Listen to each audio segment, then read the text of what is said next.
Isang araw, may nakita ako, anak yata ni Batman doon sa labas. Pinulot ko kasi hindi siya makalipad. Ayan, dinala ko doon sa may halaman para at least makapunta siya doon sa mataas-taas. Hindi siya makakain ng pusa o aso. Kawawa naman siya. Ayan, umakyat siya. Pero yung kabilang backpack niya kasi punit. Kaya hindi siya makalipad.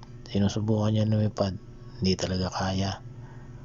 Dahil punit nga yung isa niyang backpack na sira. Hindi ko alam kung paano nangyari dyan. Nakita ko lang siya dyan sa lapag. Dyan. Pwede siya na siguro umakyat dyan sa may papaya para at least may makain siya. Yun lang. May kalaban. Si Catwoman. Ayan. Nagre-relax na siya dyan. Siguro naman makakasurvive na siya dyan.